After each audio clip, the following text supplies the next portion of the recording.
Buen día, estimados alumnos. Vamos a empezar la clase del día de hoy. Mi nombre es la doctora Elinda de la Cruz y estoy muy feliz de empezar la clase con ustedes. Estos días más o menos son como 3 semanas y un poquito más. Vamos a hacer el curso de reumatología dentro de medicina interna y empezamos con la clase del día de hoy, que es historia clínica y síndromes. Considero que es una clase base para que ustedes puedan iniciar muy potentes y puedan entender toda la amplia gama de enfermedades que existen en reumatología, que al inicio les va a costar entenderlos, pero yo creo que después de esta clase van a poder ubicarse en cada uno de las patologías de los grandes grupos que existen en reumatología. Es por ello que les pido toda su atención para poder aprovechar al máximo en cada actividad que hagan estos días. Entonces vamos a empezar con la clase. Si tuviesen alguna duda, ¿se ve toda la pantalla, chicos? Sí, doctora. Ok, gracias. A ver, entonces vamos a empezar la clase del día de hoy. La clase del día de hoy es Historia Clínica, Síndromes Reumatológicos. Empezamos con Historia Clínica para nosotros conocer a nuestro paciente y llegar a un diagnóstico acertado, necesitamos tres pilares básicos. Lo primero es la anamnesis, que consideramos que es lo mejor que podemos hacer en nuestros pacientes. Primero hacer la entrevista, preguntas directamente o si el paciente está inconsciente, a los familiares. Luego hacer un examen físico, ¿sí? Exhaustivo en el caso de reumatología y muchas especialidades clínicas. Tenemos que examinar todo, desde la cabecita hasta la punta de los pies, ¿sí? Eso es lo más importante para poder llegar a un diagnóstico acertado. Y como tercer pilar tenemos al apoyo al diagnóstico. Como dice aquí, apoyo, es simplemente un apoyo. Lo que manda para nosotros llegar a un diagnóstico es la anamnesis y el examen clínico. Después, bajo sospechas de síndromes, diagnósticos que ustedes puedan llegar, nos valemos de algunos exámenes, ya sea de laboratorio, de imágenes, para corroborar lo que nosotros ya sospechamos, ¿sí? Jamás nosotros pedimos solo análisis y en base a ello llegamos a un diagnóstico. Siempre nos basamos en la anamnesis y siempre en un examen físico. Así nunca van a fallar, porque si solo se dedican a hacer el número 3, pedir exámenes, siempre va a haber equivocaciones. Entonces, lo primero es anamnesis y examen físico. Ahora, en la anamnesis necesitamos datos importantísimos. Lo primero es la edad. En la edad tenemos que saber a qué grupo etario pertenece nuestro paciente, si es niño, adolescente, joven, adulto, adulto mayor, porque de acuerdo a las edades, las enfermedades también van a predominar, ¿sí? Hay que saber la profesión, la actividad laboral, ¿sí?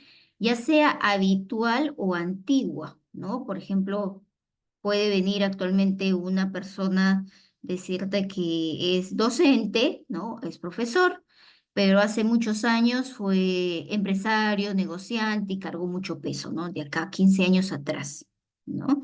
Y pero su profesión, la parte docente recién lo está como que haciendo más seguido y lo otro ya dejó. Entonces, su actividad laboral antigua puede haberle dejado secuelas, entonces hay que saber cada detalle, ¿no? ¿A qué se dedica actualmente y qué otras actividades ha hecho anteriormente? Forma de comienzo de las enfermedades, hay que preguntar si inició de manera brusca o apareció poco a poco, de manera insidiosa. El curso es muy importante. Igual ahí, si es agudo, subagudo, recidivante o crónico. Las características en reumatología, ustedes se van a dar cuenta que el principal síntoma que va a referir el paciente es dolor. Entonces, nosotros nos abocamos a todas las características del dolor, localización del dolor, irradiación del dolor, hacia dónde se dirige, carácter del horario del dolor, ya, si es un dolor que se presenta solo en el día, solo en la noche o en la noche y en el día, porque hay enfermedades que solo el dolor es en la noche y hay enfermedades que solo el dolor es en el día. ¿Eh? Tiempo de evolución, esto es para ver si es agudo, si es crónico, hay enfermedades de presentación aguda y enfermedades de presentación crónica y es muy importante saberlo. Desencadenantes del dolor, si se desencadena con alguna postura en especial, con algún movimiento o esfuerzo. O a veces también si el dolor empeora cuando reposa. ¿Sí? Hay enfermedades que el paciente reposa y le empieza el dolor. ¿Sí? Si es que hay una relación con el ejercicio o algún antecedente traumático. Ahora, en cuanto a características del dolor, existen dos grandes grupos principales. Un dolor de tipo mecánico y un dolor de tipo inflamatorio. Y tiene mucho que ver con las características que hemos mencionado anteriormente. Por ejemplo, el dolor mecánico va a ser generalmente diurno. El dolor inflamatorio va a ser generalmente nocturno. Y alguien dirá, ¿por qué? ¿No? Luego, el dolor mecánico generalmente aumenta con las actividades. El dolor inflamatorio aumenta con el reposo y disminuye con la actividad, ¿sí? El dolor mecánico tiene que ver con actividades a repetición o actividades laborales intensas, actividades intensas. El dolor inflamatorio no tiene que ver con actividades intensas, ¿sí?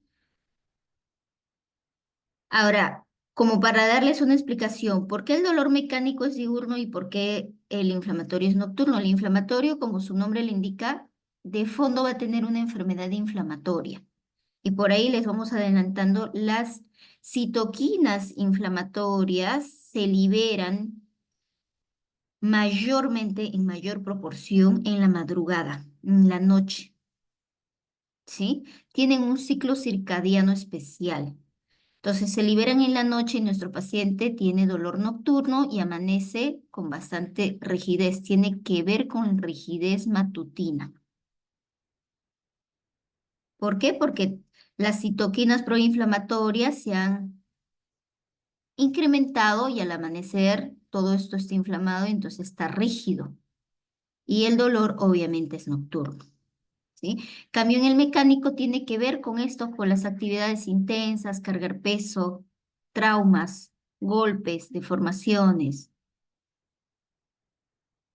Y otro detalle importante en la anamnesis. En la anamnesis nosotros tenemos que ver si existe una patología reumatológica previa. Siempre hay que preguntar por los antecedentes, como en todos los pacientes, antecedentes personales o familiares. Otros síntomas de importancia es verificar si tiene fiebre, pérdida de peso. Ahora, en cuanto al curso de la enfermedad, como hemos mencionado, el curso se refiere al comportamiento de alguna molestia que tenga el paciente. Ejemplo, la molestia es dolor. ¿Cómo es el curso del dolor? ¿Cómo se está comportando el dolor desde el momento que apareció? ¿Es un dolor que inició y sigue constantemente? ¿Es un dolor que está aumentando progresivamente? ¿O es un dolor que aparece, luego desaparece, luego aparece, luego desaparece? ¿Cuál?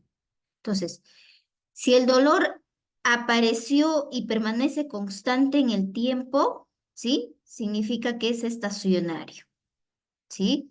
Si aparece pero va en aumento, significa que es progresivo. Inicialmente dolor de 0 al 10. Siempre hay que ver la escala visual analógica de 0 al 10, que pueden colocarle un número o también hay figuritas de caritas. Aquí es una, por ejemplo, es una carita feliz y aquí es una cara pues de triste, inclusive llorando porque el dolor es muy intenso. De una escala de 0 al 10, ¿cuánto está? ¿No? Y hay que ver que con el tiempo haya ido aumentando. Fue 0, fue 5, fue 7 y ahora es 10. Es un dolor demasiado intenso. O si aparece por momentos, ¿sí? Y luego desaparece, ¿sí? Calma por momentos y luego vuelve. Entonces, aparece, calma, aparece, calma, entonces es intermitente. Entonces, estas características ustedes tienen que preguntar al paciente. Todos nosotros les vamos a mandar hacer una historia clínica grupal o personal, dependiendo de quién sea su tutor, y ahí si aparece el síntoma dolor, aunque a veces ya lo llamamos enfermedad, porque hay dolores crónicos que ya se considera como enfermedad, pero ese es ya el tema de dolor, que es otro tema para hablar. Si aparece el dolor, tienen que preguntar todas estas características, ¿ya? Y en su historia clínica van a colocar, ejemplo, el dolor fue estacionario, el dolor fue progresivo, dolor fue intermitente, fue ahí al inicio tanto de valor, tanto de escala visual analógica y actualmente es tanto. Se irradia, no se irradia, ¿sí? Mejora con el reposo, empeora con el reposo, aparece en el día, aparece en la noche. Todas esas características tienen que colocar. ¿Sí? En resumen, la historia clínica básicamente va a tener este esquema que lo vamos a ir viendo poco a poco. La parte de la afiliación, el nombre del paciente, tienen que sí o sí adaptarse o ser un poquito más empáticos. Todos debemos ser más empáticos y llamarlo por su nombre. Por ejemplo, la señora Ana, ¿no? Ana, por el nombre. El paciente se va a sentir un poquito más importante, va a estar en apertura para que les pueda comentar más datos, ¿no? Jamás por el número de la cama, jamás por algún código, ¿sí? Sino por su nombre. La edad es importante para ver qué patología podría ser, el sexo también. Hay enfermedades netamente de mujeres, otras netamente de varones o predominantemente de mujeres, predominantemente de varones. Lugar de nacimiento también es importante por las costumbres, por cierta epidemiología de las enfermedades. La procedencia también es importante. Hay ciertos distritos que tienen predominancia de ciertas enfermedades y otros de que no. El domicilio es importante, estado civil también es diferente, tratar a un casado, un soltero, un viudo, un divorciado, porque la parte emocional, social, implica mucho en las enfermedades de los pacientes, ¿no? Entonces, es importantísimo saber su estado civil. Ocupación, obviamente, de acuerdo a la actividad que haga. Grado de instrucción, importantísimo, ¿sí? Dependiendo del grado de instrucción, ustedes van a poder educar a su paciente y van a ver si su paciente va a responder bien al tratamiento o no. Se dice en algunas enfermedades que aquel paciente que tiene un grado de instrucción bajo, el pronóstico en esos pacientes es menos que un paciente que tiene un grado de instrucción más alto, ¿sí? Porque nos va a poder entender mejor, sabe las consecuencias de la enfermedad, se instruye, lee, probablemente nos haga más preguntas, pero un paciente que su grado de instrucción sea bajo, al saber ello, que su pronóstico es malo, nosotros tenemos que dedicar más a ellos, explicarle mejor, sobre preguntarle. Usted le dice, ¿sabe qué? Esta pastilla se va a tomar 8 de la mañana. Después termina la consulta, ¿me entendió? ¿A qué hora? Repreguntarle para ver si entendió todo lo que le explicamos. Y así, educando al paciente, va a tener una buena adherencia y por lo tanto el paciente va a mejorar. Tenemos que tener un poquito más de paciencia con ellos. La raza, sí, pues hay patologías que son o dependientes o con mayor prevalencia de acuerdo a las razas, la dominancia, si es Zurdo, si es diestro, es importante porque hay patologías por actividades mecánicas que solo da la mano derecha, ejemplo, ¿no? Si es que es diestro. La religión, hay religiones que no reciben transfusiones, que es muy importante estar atentos de ese dato. La persona responsable para poder comunicarnos con ello. El estado basal, si es independiente, si es dependiente, es importante, o cómo ingresó, porque a veces ingresan de manera independiente y luego se vuelven dependientes durante la hospitalización. Fecha de ingreso es importante, tipo de anamnesis también es importante, si fue directa, o sea, directamente la entrevista con el paciente o fue con algún familiar. Antecedentes fisiológicos, cómo nació, si fue institucional o fue domiciliario, el peso, la talla. Desarrollo psicomotor, escolaridad, porque hay enfermedades genéticas que tienen mucho que ver con el desarrollo psicomotor y la escolaridad. ¿A qué edad empezó su menstruación? Las gestaciones, la paridad es importante porque hay enfermedades reumatológicas, como ustedes se van a dar cuenta, que esta es la fórmula de gestación y paridad, ¿no? Ahí, ¿cuántas gestaciones? El número de gestaciones que ha tenido, incluyendo los abortos, incluyendo las pérdidas, los óbitos, todo. Ejemplo, que haya tenido 5 gestaciones. Y aquí tienen 4 espacios. El primer espacio es de gestación a término. El segundo espacio, gestación pretérmino. Cuarto espacio, abortos. Y quinto espacio, hijos vivos. Y entonces van a ir colocando, ¿no? En estos espacios. Ejemplo, tuvo partos pretérminos, 2. A término, 1. Ahí van 3 hijos. ¿Cuántos hijos vivos? Ejemplo que te diga, 3. Entonces, ¿acá qué pasó? ¿Ha tenido abortos? Sí, he tenido 2 abortos. Entonces ahí completan la fórmula, ¿no? 3 hijos vivos, 2 abortos son 5 gestaciones. ¿Ya? Entonces, así van a estar colocando. La fecha de última regla es importante porque hay enfermedades reumatológicas que cuando nuestro paciente está gestando, pues las enfermedades se pueden activar. Patológicos, hay que ver la reacción adversa medicamentosa, eso es importantísimo. El uso frecuente de medicinas. Es muy importante este dato, chicos, porque a veces les preguntan a ustedes, ¿qué enfermedades tiene? No tengo ninguna enfermedad, doctora. De pronto siguen haciendo la entrevista y dicen, yo tomo en ayunas mi pastilla, la levotiroxina. Y ahí indirectamente les están diciendo que tiene hipotiroidismo. Pero cuando le preguntaron sus antecedentes, no les dijo ningún dato, que no tienen enfermedades. Entonces, siempre hacer la lista de todas las medicinas que toman diariamente, ¿ya? Y viendo la lista, ustedes se van a dar cuenta qué patologías tiene el paciente. Alergias también es importante. Antecedentes de mamá, papá, hermanos, hijos, importantísimos, sobre todo en las enfermedades inflamatorias, autoinmunes. Historia social, viajes, tabaco, alcohol, drogas, importante. Y luego lo que hemos conversado, tiempo de enfermedad para ver si es agudo o crónico, inicio, si es insidioso, si es brusco, y curso, ya saben, si es estacionario, progresivo, intermitente. Las funciones biológicas, nunca nos olvidemos un dato importantísimo, cómo anda el apetito, cómo anda la sed, cómo anda el sueño, porque estos pueden influir en ciertas enfermedades. Un paciente que tiene insomnio, su dolor aumenta, ¿sí?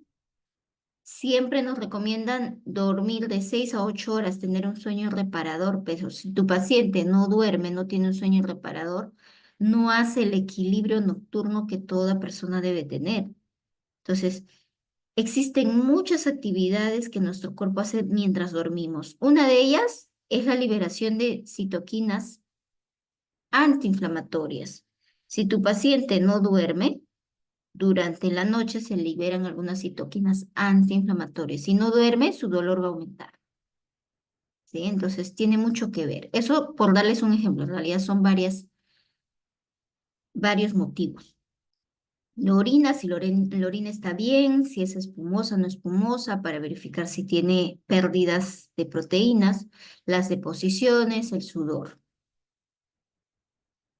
Y importantísimo el peso para algunas enfermedades, peso talla para sacarle índice de masa corporal porque esto influye en que si tiene sobrepeso, obesidad mórbida o tiene o ha tenido baja de peso, eso es importante, peso actual y peso anterior, porque hay enfermedades reumatológicas que tienen una considerable baja de peso. Y generalmente cuando bajan de peso, lo primero que pensamos es que sea una neoplasia, pero no necesariamente, puede ser una enfermedad reumatológica. Y obviamente datos como presión arterial, frecuencia cardíaca, respiratoria, temperatura. Ectoscopía, que ustedes ya saben que tenemos que colocar, piel, tejido celular subcutáneo, linfático en realidad, es todo de manera exhaustiva. Cabeza, cuello, tórax, cardiovascular, abdomen, genitourinario y neurológico. ¿Sí?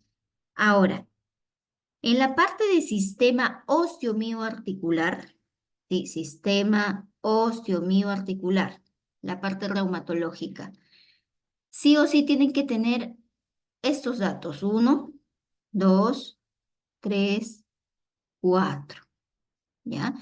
¿Qué van a notar? Número de articulaciones tumefactas. ¿Qué quiere decir? Tumefactas, hinchadas con sinovitis es igual a derrame, articulaciones con derrame, si hay o no.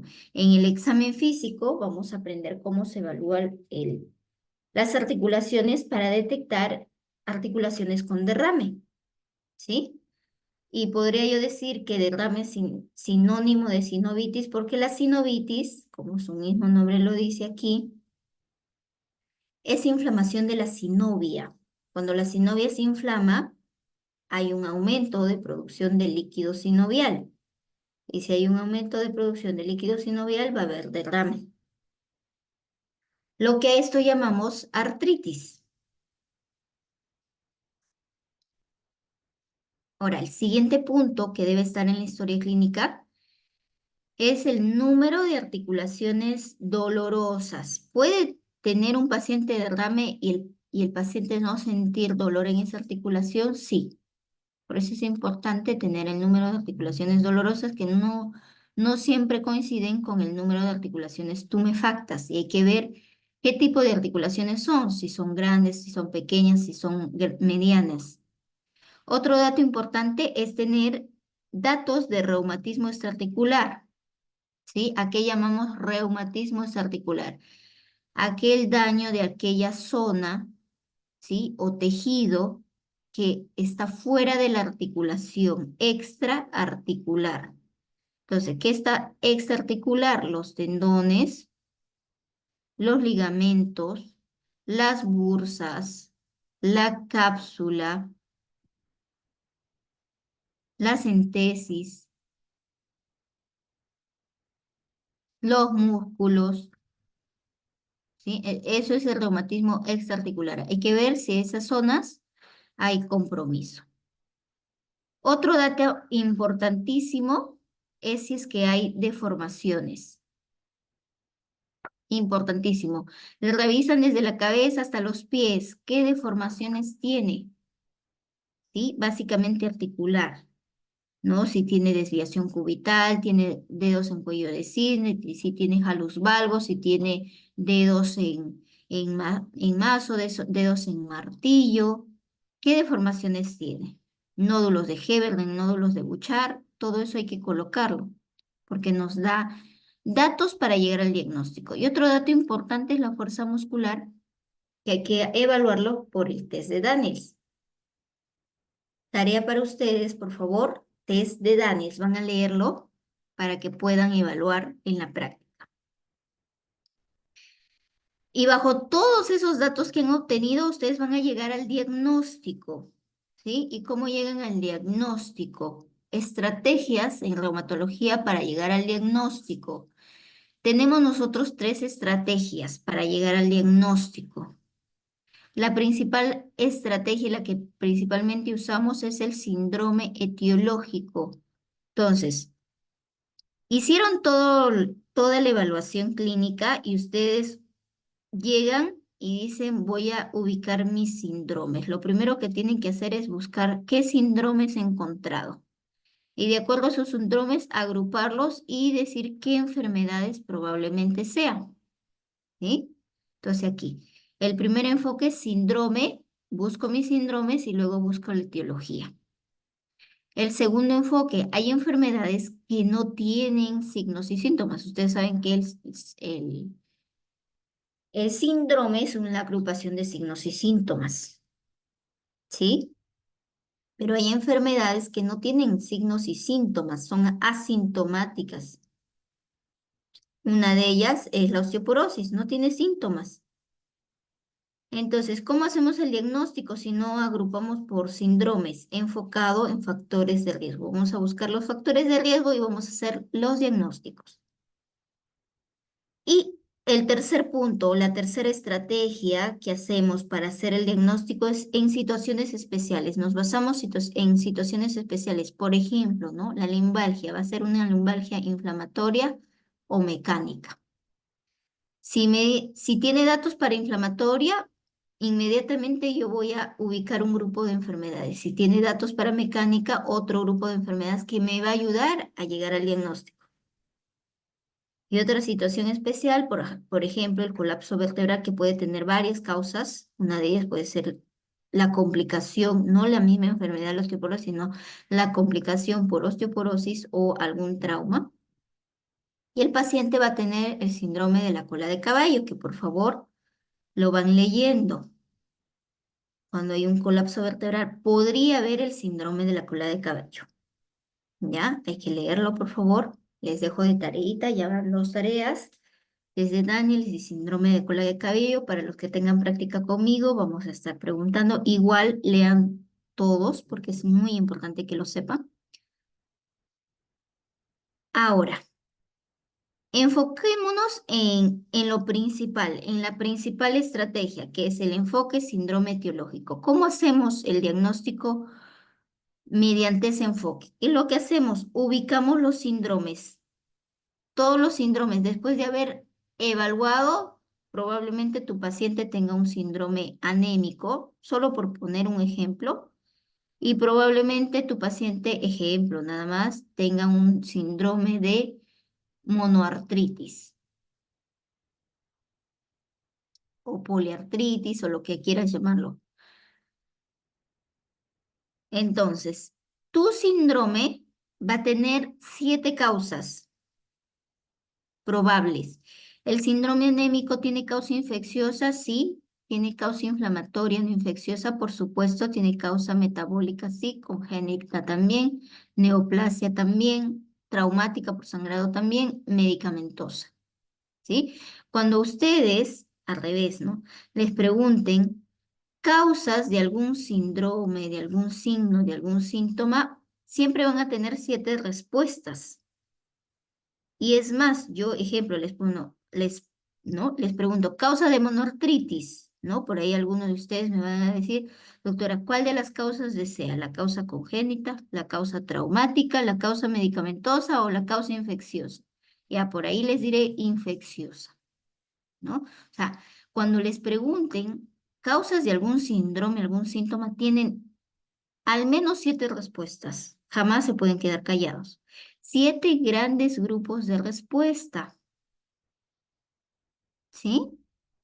Síndrome de monoartritis, ejemplo, monoartritis la rodilla puede ser una causa infecciosa, una artritis séptica, puede ser una inflamatoria que tenga una artritis reumatoide, puede ser metabólica y por depósito de hierro, ¿sí? La hemocromatosis, puede ser congénita, no es muy frecuente, pero la hiperlaxitud articular podría en algún momento generar una monoartritis, pero es más tenue, no es tan aparatosa.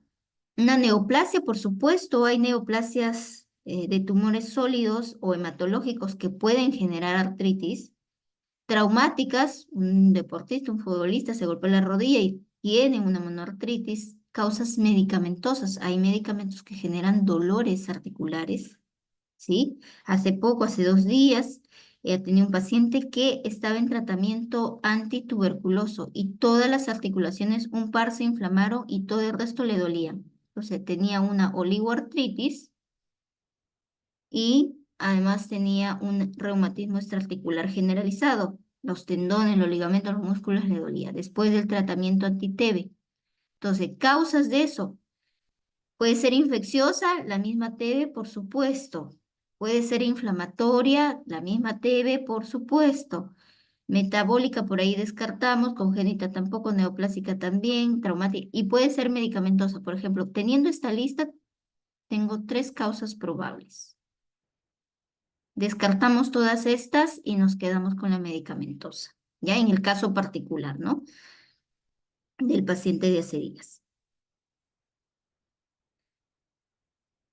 Ahora, entonces, en ese interín de buscar los diagnósticos, ustedes están investigando los signos, los síntomas, en general musculoesqueléticos, pero a la vez van a encontrar síntomas o compromiso sistémico, por ejemplo, síndrome anémico, ¿no?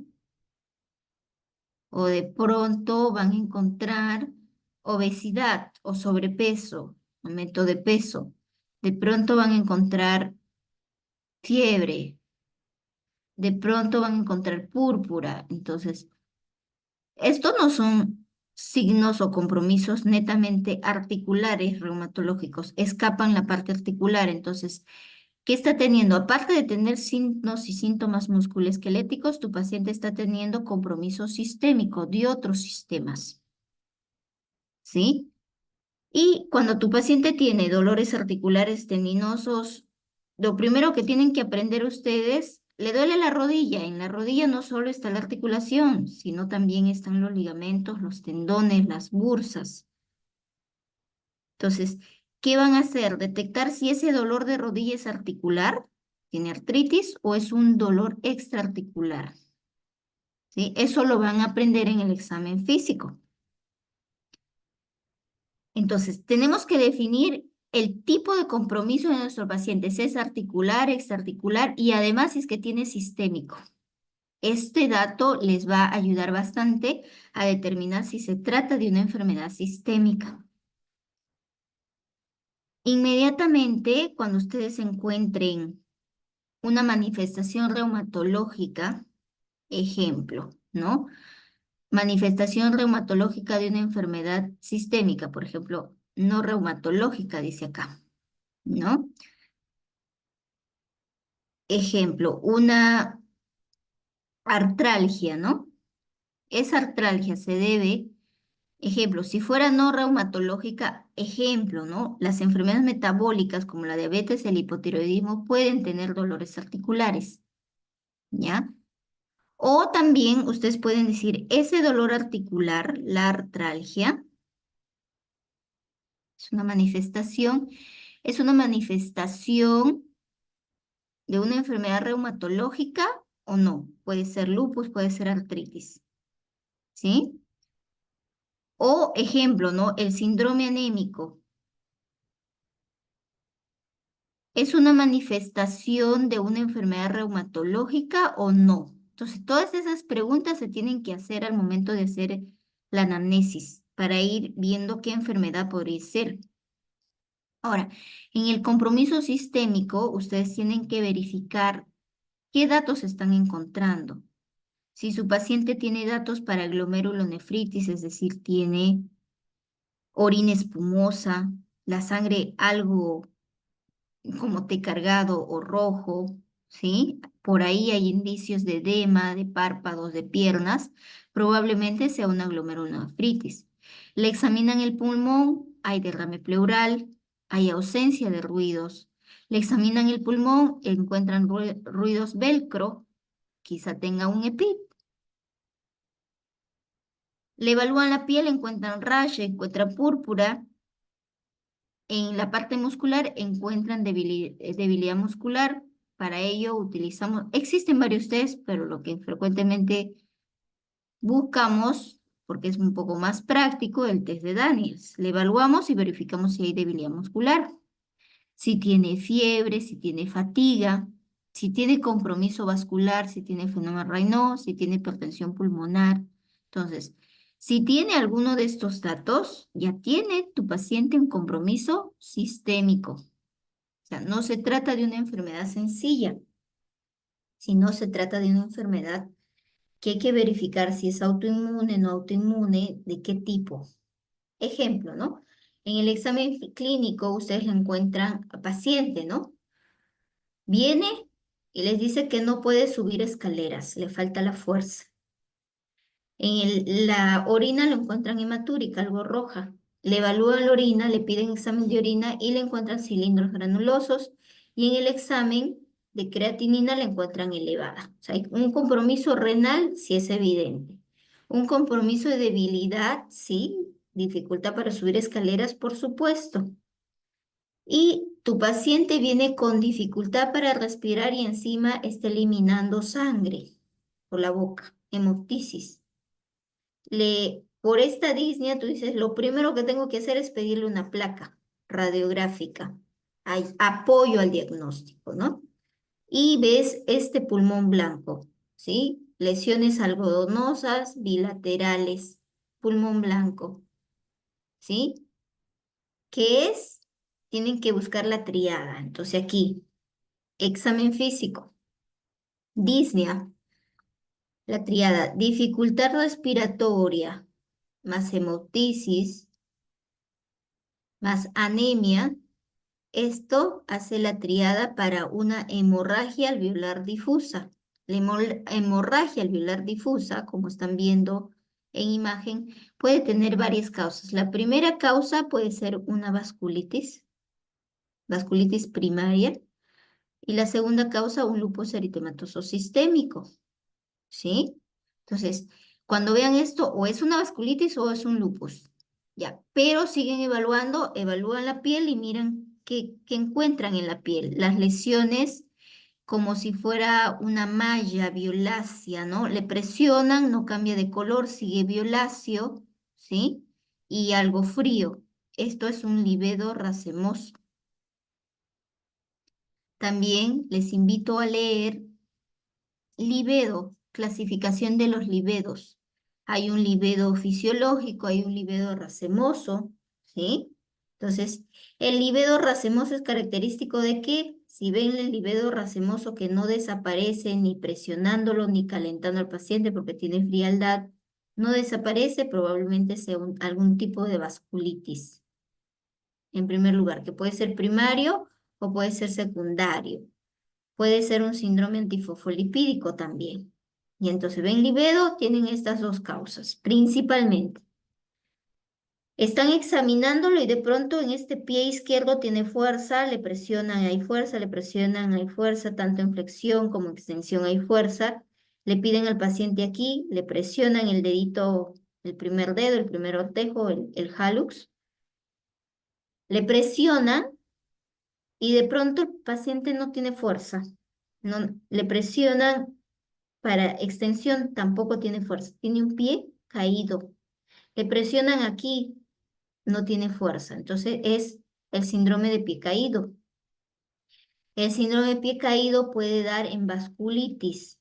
La vasculitis puede ser primaria, como lo vamos a estudiar, varias vasculitis primarias, o puede ser secundaria a una artritis reumatoide o a un lupus, o a otras causas, por ejemplo, neoplástica. Ya saben, cuando pregunto causas, existen 7 causas. ¿No? Pero las principales para este tipo de compromiso, que es el síndrome de pie caído, es lo que les estoy mencionando, ¿sí? Y así van a ir evaluando poco a poco a su paciente. Estos son estigmas de imágenes reumáticos.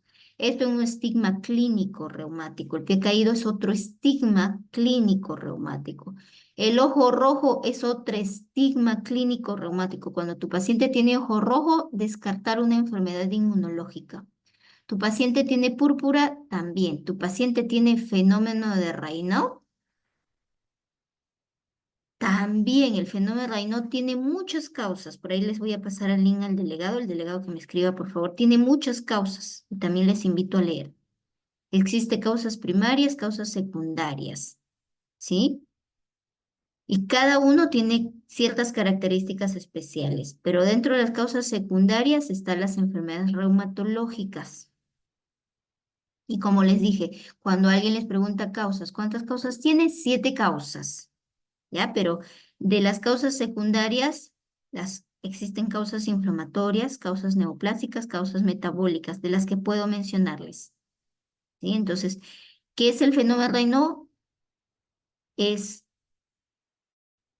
una entidad que se caracteriza porque las manos y los pies cambian, uno de temperatura, se vuelven frías, ¿sí? En realidad zonas distales del cuerpo, no solo manos y pies, sino puede ser nariz, lengua, orejas, zonas distales, zonas acras del cuerpo, que por la exposición al frío se pueden tornar violáceas, así como estas, o pueden cambiar a hacer tanta vasoconstricción y estar totalmente pálidas como estos dedos, ¿sí? Esto no es una exageración, es tal cual blanco, ¿sí? Y luego se puede tornar algo eritematoso, ¿sí? Tiene tres fases el fenómeno Raynaud. Eso es el fenómeno Raynaud completo. Hay fenómeno Raynaud incompleto que solo puede tener cianosis. Otro solo puede tener palidez y el otro que solo puede ser eritematoso, ¿no? Entonces, causas secundarias, cuando ustedes vean fenómeno Raynaud, piensen en enfermedades reumatológicas, que poco a poco lo vamos a ir viendo, ¿sí? Cuando tu paciente tenga necrosis digital, tienes que pensar en enfermedades reumatológicas. Puede ser un síndrome antifosfolipídico, puede ser una vasculitis, puede ser una esclerosis sistémica, ¿sí? Existen varias causas, ¿ya? Entonces, cuando ustedes ubican, esto solo es una guía, por eso considero que esta clase es importante, porque los va a guiar. En el trayecto de su evaluación, ustedes encuentran una glomerulonefritis, ¿en qué van a pensar? En lupus, en vasculitis de vaso pequeño, jamás van a pensar en artritis reumatoide, porque la artritis no da glomerulonefritis de compromiso. Si encuentran una mononefritis múltiple, en realidad su manifestación clínica es el pie caído. Piensen en vasculitis. Puede ser una vasculitis primaria o una vasculitis secundaria, ¿sí? Las dos terceras partes de pacientes con mononefritis múltiple es una vasculitis, ¿sí?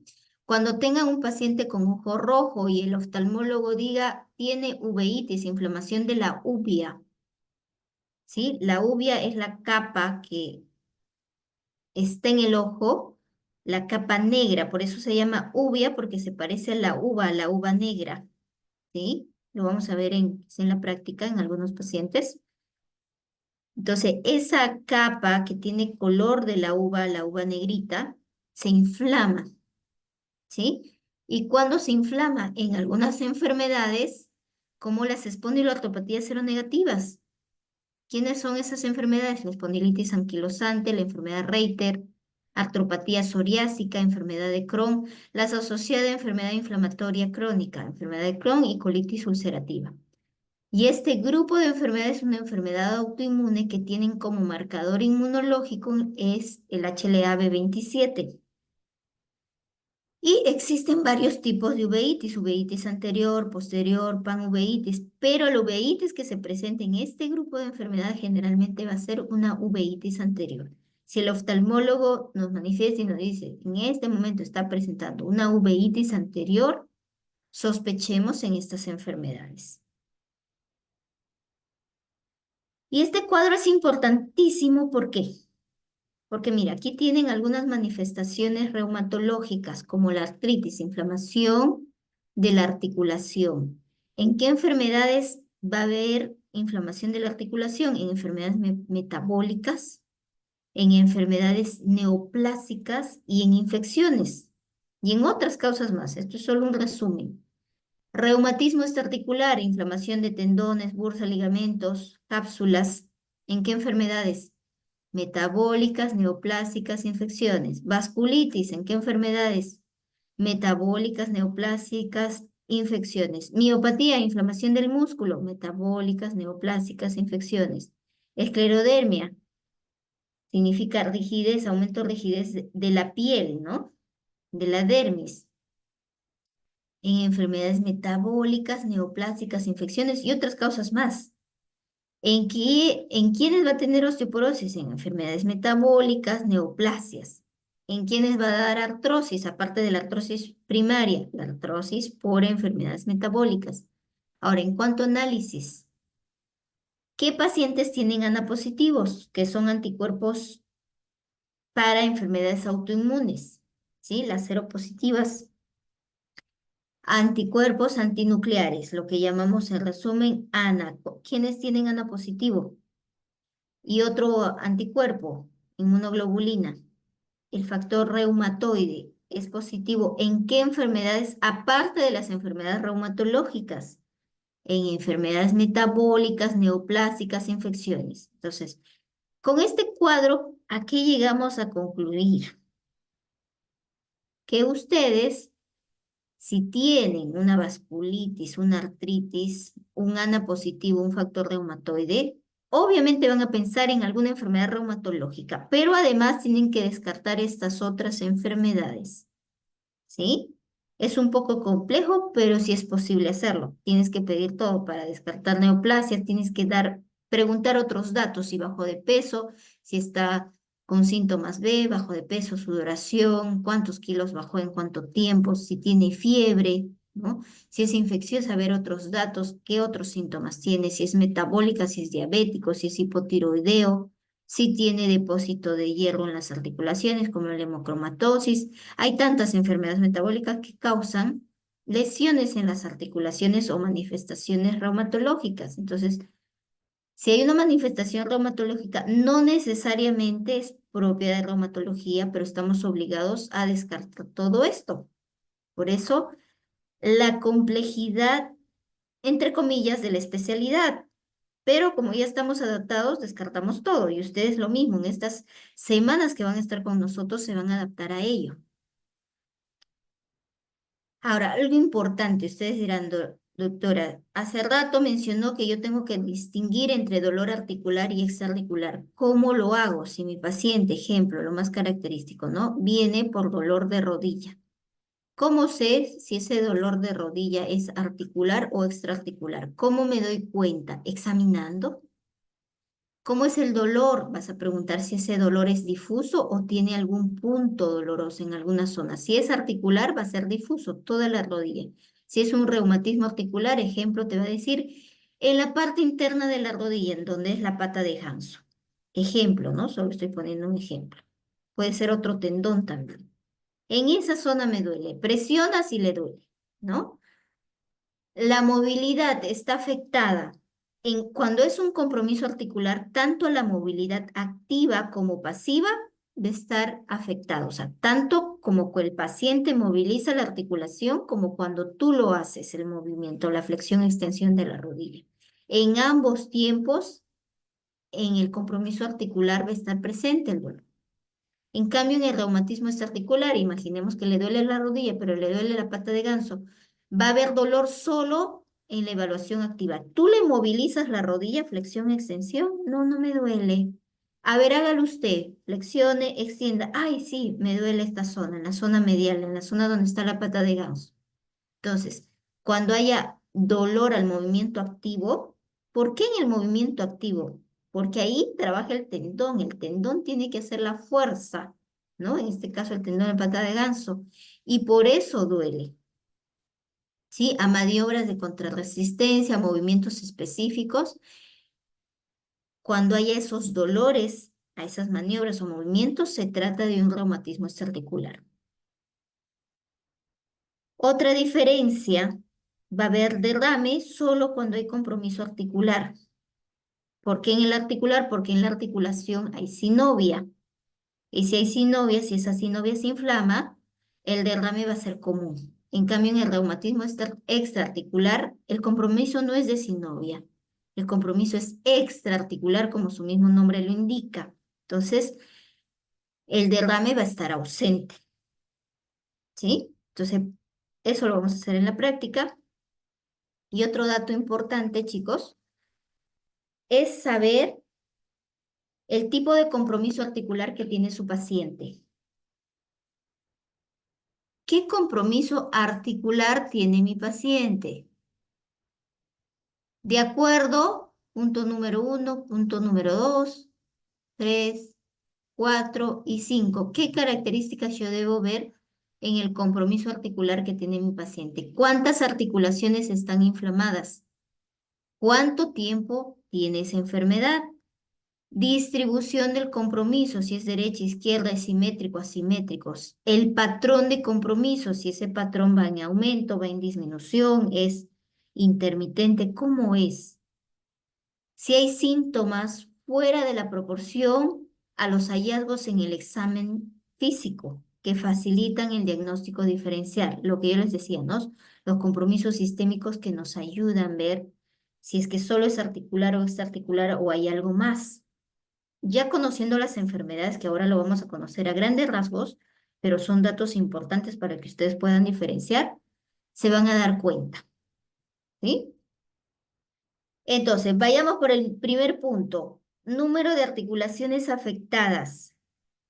Si tu paciente tiene compromiso de una sola articulación, monoartritis. Obviamente si es que hay derrame, pero si no hay derrame, tú dirás monoartralgia, que solo hay dolor, pero no hay derrame. Entonces, cuando hay compromiso de una articulación, monoarticular. Uno. Cuando es oligoarticular o pausiarticular o pausiartralgia, pausiartritis, cuando hay compromiso de 2 a 4 articulaciones, toma 2 y toma 4 como las 24 horas al día, ¿sí? Es para su mnemotecnia. Y poliartritis cuando tiene más de 4 articulaciones afectadas. Entonces, cuando ustedes hagan su historia clínica, que lo van a hacer en estos días, mañana pasado, si tu paciente tiene dolor de 8 articulaciones, va a ser poliartritis. Si tu paciente tiene dolor de una sola articulación, monoartritis. Si tu paciente tiene 2 articulaciones dolorosas, va a ser un síndrome oligoarticular o oligoartritis. Si tiene hasta 4, o sigue siendo oligo. Entonces, pueden colocar síndrome de monoartritis, síndrome de oligoartritis, síndrome de poliartritis. De acuerdo a esos síndromes, también las patologías van a variar. Las etiologías van a variar. Luego, de acuerdo al tiempo de la enfermedad, desde cuándo tiene los dolores articulares. Si es agudo, colocarán agudo. Si tu paciente tiene un tiempo de enfermedad menos de 6 semanas. Colocarán crónico si tu paciente tiene dolor más de 6 semanas. Esto es en reumatología, ¿sí? Toda enfermedad menos de 6 semanas es agudo, mayor de 6 semanas es crónico.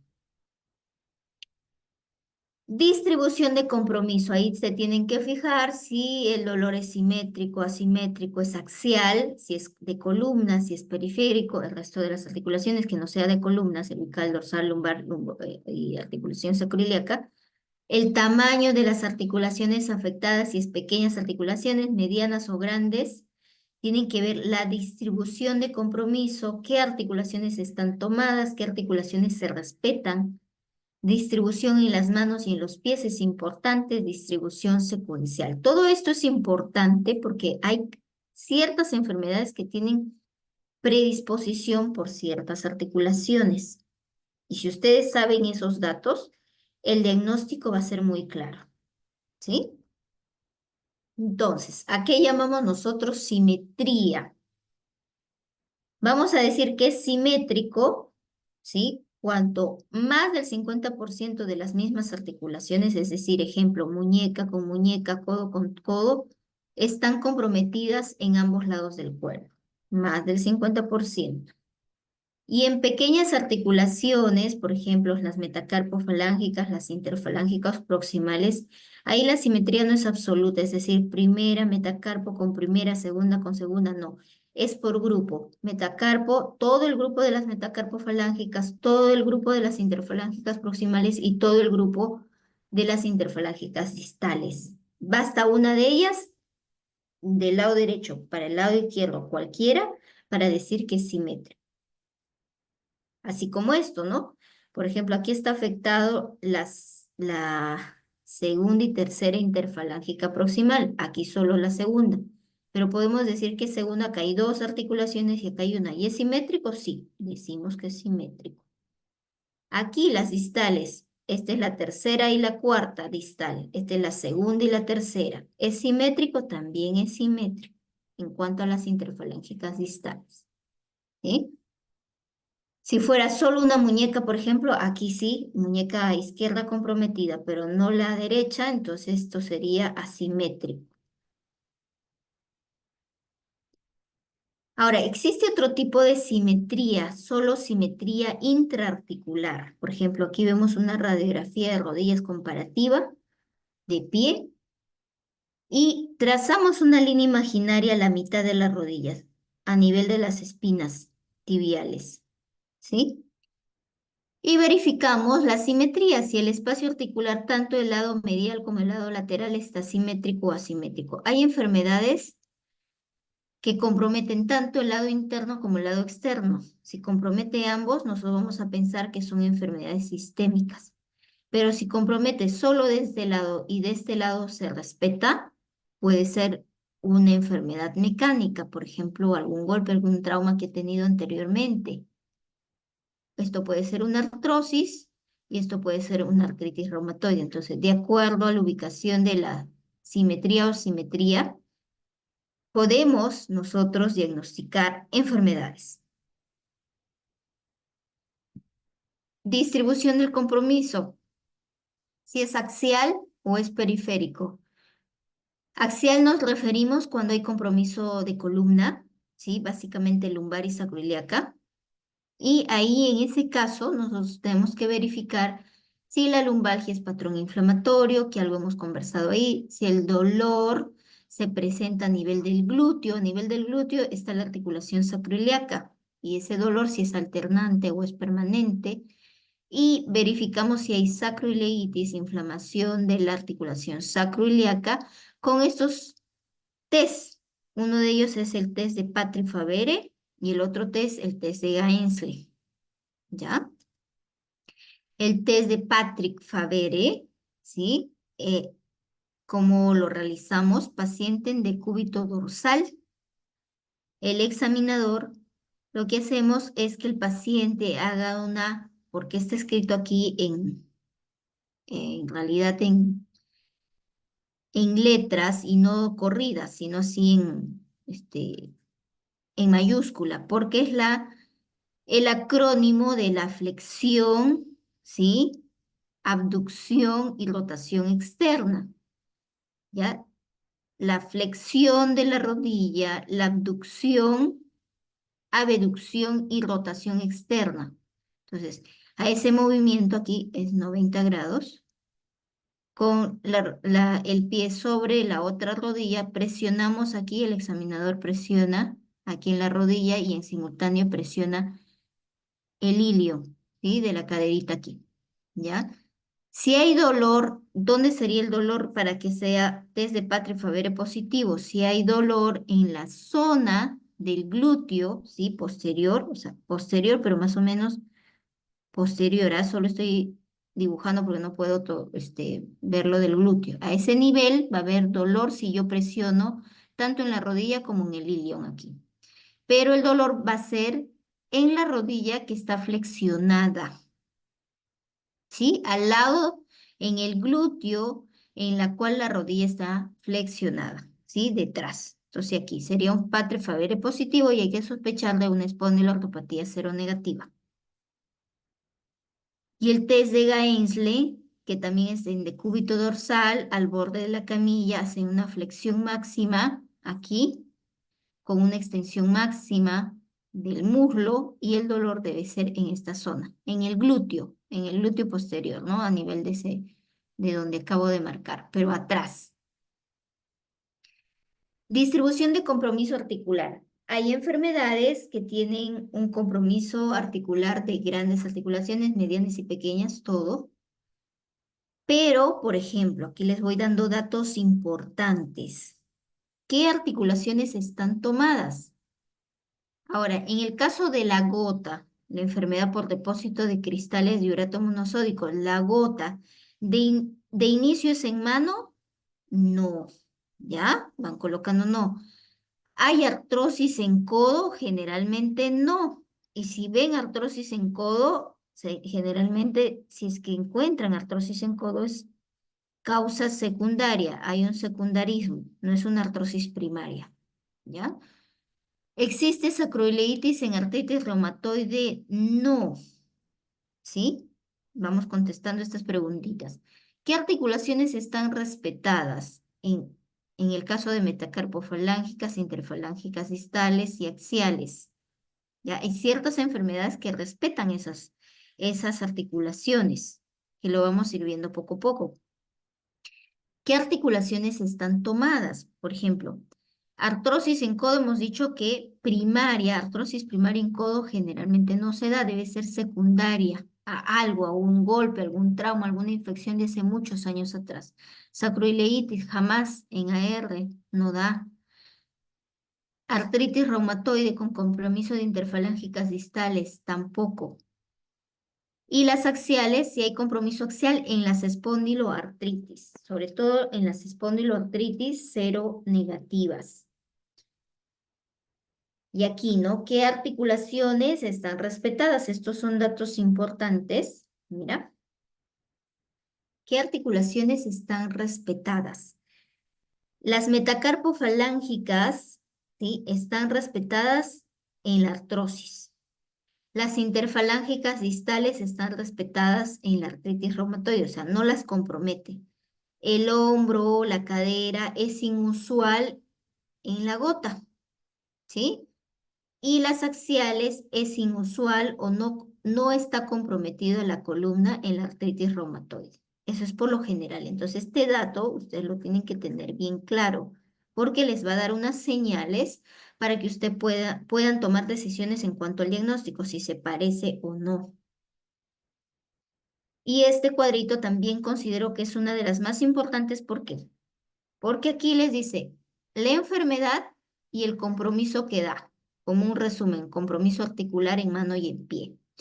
La artritis reumatoide compromete muñeca, compromete metacarpofalángicas, interfalángicas proximales, pero respeta las distales, no las compromete.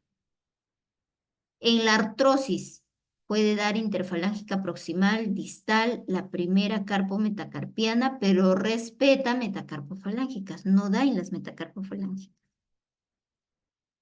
La artritis por psoriasis, la artritis psoriásica da artritis en línea, tres articulaciones comprometidas, es decir, este es un dedito, aquí, bueno, sí lo estoy dibujando, pero esta es la metacarpofalángica, esta es la interfalángica proximal y esta es la interfalángica distal.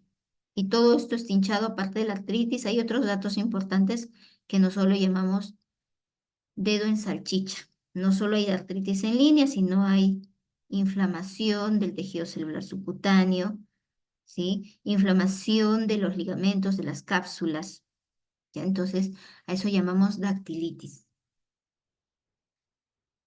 o dedo en salchicha, ¿sí? En el caso de las espondiloartropatías seronegativas, una de las enfermedades de este grupo es la artritis psoriásica. Tienen este grupo de enfermedades, puede tener dedo en salchicha, afecta las interfalángicas, incluyendo las distales, como acá. En mayor proporción las distales que las metacarpofalángicas y son generalmente asimétricas, son asimétricas. Pueden comprometer un lado del cuerpo, pero no del otro. Aquí vemos otra deformación, otro compromiso. Miren, inflamación de las interfalángicas distales. A esto nosotros llamamos los nódulos de Heberden, ¿sí? Que se da en la artrosis, osteoartrosis. Esto es un paciente con artrosis de manos. Este es un paciente con dedo en Z. Si ustedes trazan aquí unas líneas, es una desviación en ráfaga. Desviación, lo que nosotros llamamos desviación cubital. Y es una de las principales deformaciones que da la artritis reumatoide. ¿Sí? Este es un paciente con dedo en Z, aumento de volumen de metacarpofalángicas, ¿sí? Y dedos con desviación cubital, dedos desviados hacia el lado cubital. El lado cubital es este lado. Entonces, esta es una paciente con un diagnóstico de artritis reumatoide. Entonces, para que lo tengan un poco más claro, ¿sí? Distribución del compromiso articular en paciente, por ejemplo, con artritis reumatoide. ¿Cómo es la característica de distribución articular en este tipo de pacientes? Es poliarticular, es decir, mayor o igual a 5 articulaciones comprometidas. Es bilateral, tanto el lado derecho como izquierdo del cuerpo. Es simétrico, más del 50% lado derecho, lado izquierdo del cuerpo. Compromete extremidades superiores, extremidades inferiores. Compromete todo, pequeñas y grandes articulaciones, pero predominantemente pequeñas articulaciones. ¿Sí?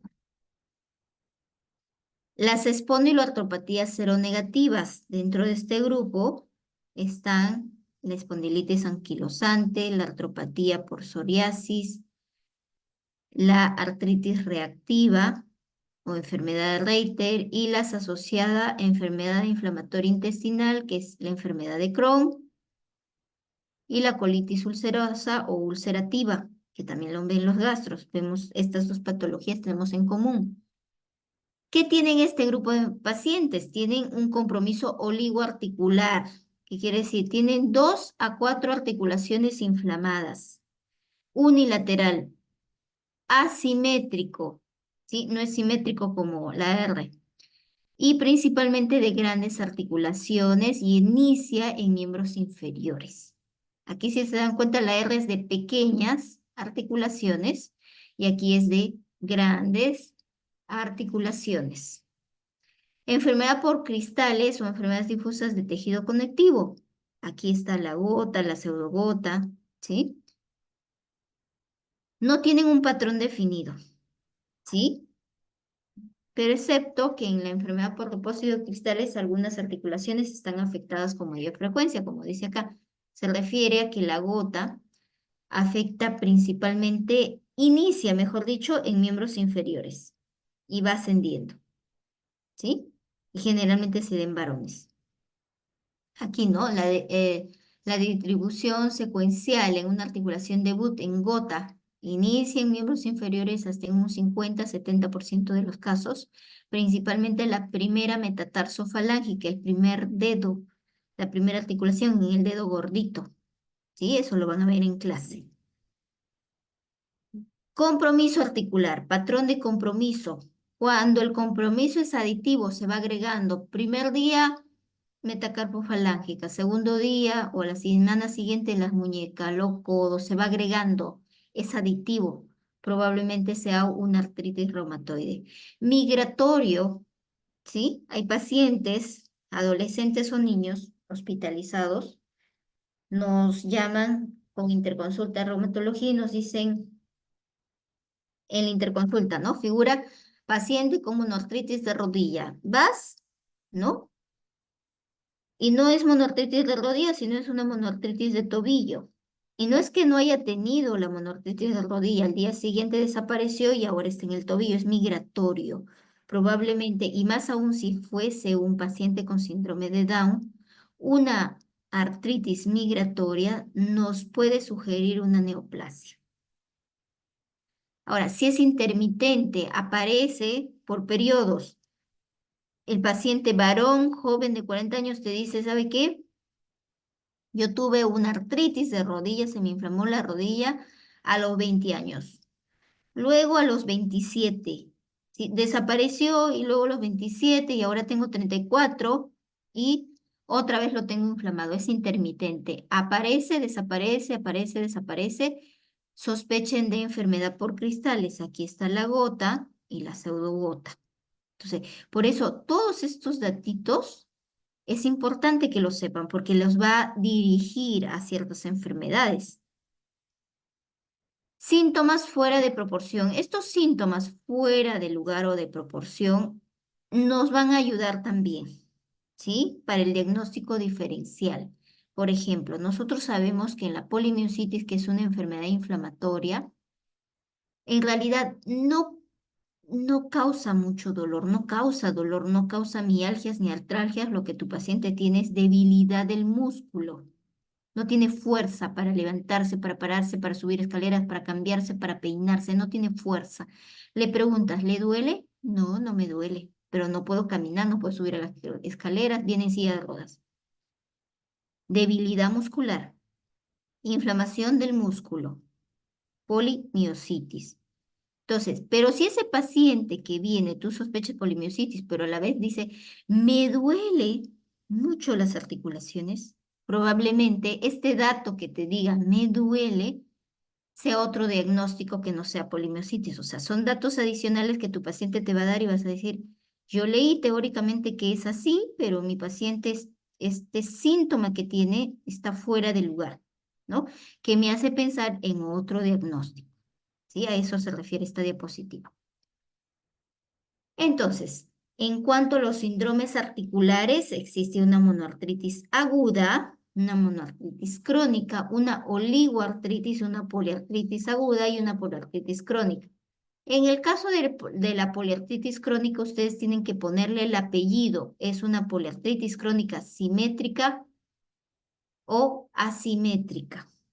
¿Sí? Hay que ponerle nombre y apellido porque la simétrica va a tratarse de un espóndilo, perdón, de una artritis seropositiva y la simétrica, una espondiloartropatía seronegativa. ¿Sí? Monoartritis. Si tu paciente tiene monoartritis, causas, 7 causas, ya saben. Pero aquí hemos mencionado, hemos sido más específicos, artritis séptica, artritis por microcristales, gota, pseudocota, un EDTC, ¿sí? Que son las seropositivas, una artrosis, una traumática, neoplasia. Varias causas de monoartritis aguda. Monoartritis crónica, tuberculosis, hongos, EDTC, enfermedad difusa de tejido conectivo. Estas son las espondiloartropatías seropositivas, por si acaso, ¿ya? Las neoplasias, enfermedades metabólicas degenerativas.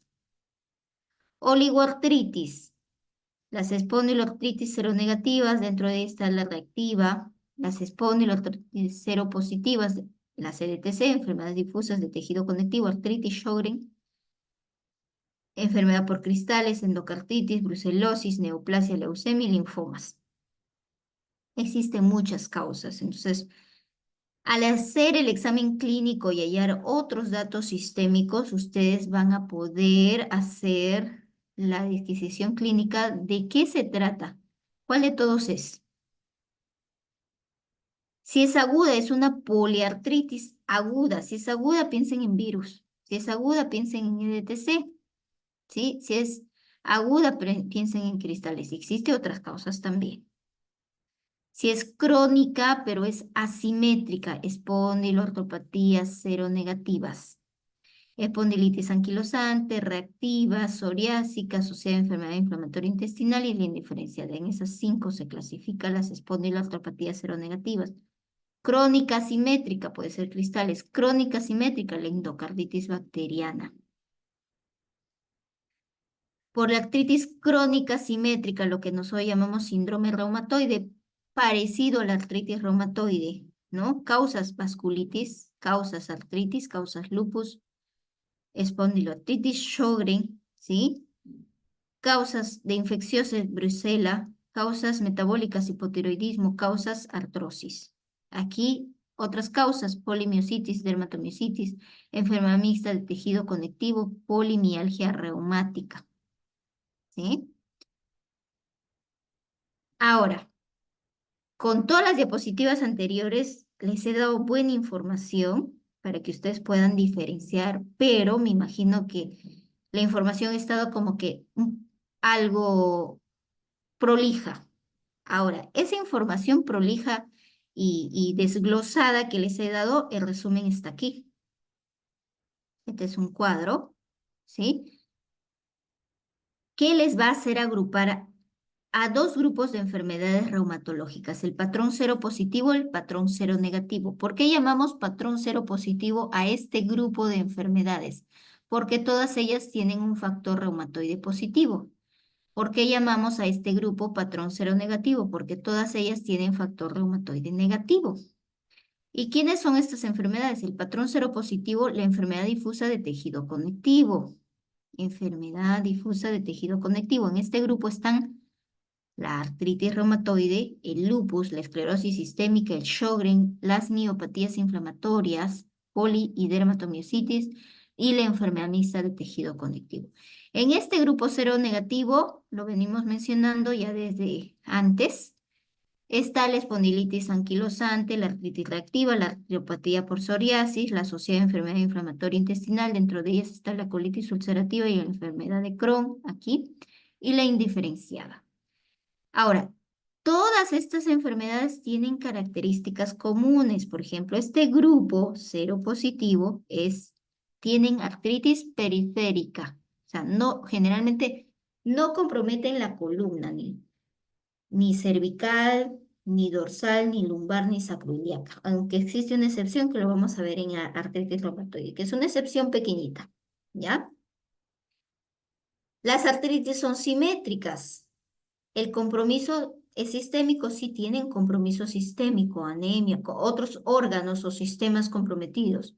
¿Tienen fenómeno de Raynaud? Sí. Tienen síndrome de sobreposición, es decir, puede haber una artritis con lupus a la vez, un paciente que tenga las dos enfermedades a la vez, sí. Una artritis con esclerosis también. Sjögren, la mayor prevalencia de sobreposición es Sjögren con otras enfermedades. Sjögren con AR, Sjögren con lupus, Sjögren con esclerosis, Sjögren con miopatía, Sjögren con enfermedad mixta de tejido conectivo. Y aquí este otro grupo de enfermedades, la artritis periférica. En este grupo de espondiloartropatías seronegativas está la artritis periférica, tiene compromiso periférico y además axial. Esto es un datito importantísimo. Si tu paciente tiene dolor lumbar, lumbalgia inflamatoria, o sacroileitis, que es un dolor axial, piensen en este grupo de enfermedades. Es asimétrico, ¿sí? Solo una rodilla, solo un tobillo, y generalmente inicia en miembros inferiores este grupo de enfermedades. ¿Tienen compromiso sistémico? Sí, pero más ocular y mucocutáneo. Fenómeno de Raynaud no tienen y sobreposición tampoco. O sea, si un paciente de ustedes tiene fenómeno de Raynaud, van a pensar este grupo de enfermedades, jamás van a pensar estas de acá. Seguimos. Este grupo de la CDTC, ¿tiene tesitis? No, no tienen tesitis. Dolor en zona de entesis. ¿Tiene dactilitis? Tampoco. Es predominante en mujeres, la CDTC. Tienen factor reumatoide positivo. Tienen anti-CCP positivo. Tienen ANA positivo y tienen el HLA-DR4 positivo también. Es un marcador inmunológico. En las seronegativas se caracterizan porque tienen entesitis y tienen dactilitis, un dato importantísimo, ¿sí? Porque si ustedes encuentran dactilitis, entesitis en su paciente, de hecho, que va a ser cualquiera de estas enfermedades, ya no van a buscar aquí, sino van a buscar acá. Y es más prevalente en varones, por eso es importante ver todos esos datos. Y es cero negativo porque tienen factor reumatoide negativo. Y también el ANA es negativo y su marcador inmunológico es el HLA-B27. Y acá hay unos anticuerpos, esto lo quiero que coloquen en un post que les va a servir de ahora en adelante hasta que sean especialistas. ¿Sí? ¿Por qué? Porque estos son preguntas claves para, en realidad, marcadores específicos para las enfermedades reumáticas que les va a ayudar a hacer un diagnóstico, apoyo al diagnóstico, ¿sí? Pero les va a ayudar a tener algunos datos para que puedan responder bien. En los exámenes de la residencia a veces ponemos estos anticuerpos para poder guiarlos o en todo caso hacerlos equivocar, ¿no? Pero si ustedes saben estos datos, estos anticuerpos para ciertas enfermedades, van a poder responder adecuadamente. Entonces, existen marcadores inmunológicos propios de estas enfermedades, por ejemplo, y específicos. Marcadores, hagan un post de marcadores específicos, ¿ya? Así es el título de esto, aquí les específicos para enfermedades inmunológicas, un grupo. Este grupo es de la CDTC, enfermedades difusas de tejido conectivo. Marcador específico, más específico de la artritis reumatoide, el anti-CCP. Marcador más específico para lupus, anti-Smith y anti-DNADS, doble cadena. Marcador específico para esclerosis sistémica, anti-SCL70 o antitopoisomerasa 1. Y también otro marcador es el anticentrómero. Marcador específico para síndrome Sjögren, anti-Ro y anti-LASU, otro nombre anti-SCA o SCB. Marcador específico para polimiositis, anti-Jo, ¿sí? Y marcador específico para, mejor acá, dermatomiositis, el anti-Mi2, ¿sí? Marcador específico para enfermedad mixta de tejido conectivo, anti-U1-RNP. ¿Sí? Les pueden poner todas las características clínicas y tiene marcador, por ejemplo, anti-SSL70 positivo y les dan todas las características clínicas de la esclerosis sistémica. Entonces, con ese dato no habría duda. ¿Sí? Y ya pasando a otro ítem. Ya salimos de las enfermedades sistémicas y aquí vamos al reumatismo extraarticular. En el reumatismo extraarticular, recuerden, extraarticular, fuera de la articulación, ¿sí? Es decir, por ejemplo, acá yo tengo, no sé si están viendo en el video, pero acá yo tengo una rodilla, ¿sí? La articulación es la unión entre dos huesos, ¿sí? Pero, ¿cuál es el extraarticular? Fuera de la articulación. El tendón, aquí está el tendón rotuliano, el tendón del cuádriceps, los ligamentos colaterales, medial, lateral, ligamentos cruzados, y sobre esto va a estar la cápsula. Y por acá va a aparecer una bursa también. Todo ello fuera de la articulación, incluyendo el músculo, y generalmente puede tener patología, lo llamamos reumatismo extraarticular, que puede ser localizado y puede ser regional o puede ser generalizado, ¿no?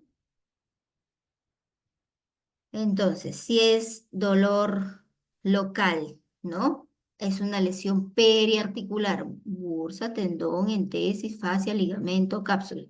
Regional es miofacial, muscular y fascia. Puede haber un atrapamiento también neurovascular, nervioso, el síndrome túnel carpiano, el síndrome del túnel del tarso, de la salida torácica, ¿sí? Y importante, en pacientes con reumatismo extraarticular que no tienen compromiso articular, ya estamos en otro grupo de enfermedades, ¿sí? Investigar, aquí les he puesto un asterisco, investigar lesión estructural, que lo vamos a hacer mediante la ecografía, ¿sí? Hay una clasecita de eso también. Descartar hipermovilidad articular, el síndrome de hiperlaxitud articular benigna. Yo les aseguro ahorita cuántos somos, no me he fijado. Somos 26. De los 26, unos dos al menos tiene hiperlaxitud articular. Uno de los dos presentes que estamos aquí en clase tiene hiperlaxitud articular benigna. Van a buscar los criterios de hiperlaxitud articular benigna, ¿sí? Los criterios de Beito. Y cuando tu paciente tiene reumatismo extraarticular, descartar una endocrinopatía, diabetes, hipotiroidismo, ¿sí? Para ahí, algunos de ustedes va a querer ser endocrinólogo, se va a cruzar con los reumatismos extraarticulares y lo va a tener que derivar a reumatología, ¿sí? Y existen algunos reumatismos extraarticulares localizados y nosotros tenemos algunos test, ¿sí? El test o signo, ya aquí voy a poner test. El test de Tinel, el test de Fallen, test de Filkenstein, test de NIR, test de Jergason, y existe, les aseguro más de 100 test. Existen para hacer un diagnóstico determinado. Aquí solo se les he puesto de ejemplo 5. Cuando ustedes tienen el test de Tinel positivo, su diagnóstico es síndrome túnel carpiano. Test de Fallen positivo, su diagnóstico síndrome túnel carpiano. Test de Filkenstein positivo es una tendinitis de Kervain. Test de NIR positivo, tendinitis del supraespinoso. Y test de Jergason, tendinitis del bicipital. ¿Ya? Entonces, los test nos sirven para ubicar el tendón afectado o el nervio afectado. ¿Sí? Este es el test de Jergason. Nos ubicamos posterior al paciente, presionamos o aseguramos el hombro con nuestro brazo o nuestra mano derecha y con el izquierdo hacemos un poco de abducción y el paciente va a presentar dolor en la zona del tendón del bíceps, en esta zona cuando hacemos este movimiento. El test de Yerga son positivo. ¿Sí? Y aquí es algo importante. Hay un reumatismo articular, por ejemplo, todo lo que hemos hablado en estas dos últimas diapositivas son reumatismos localizados en una sola zona, pero hay pacientes que vienen con un dolor generalizado. En ellos hay que pensar fibromialgia o reumatismo psicógeno.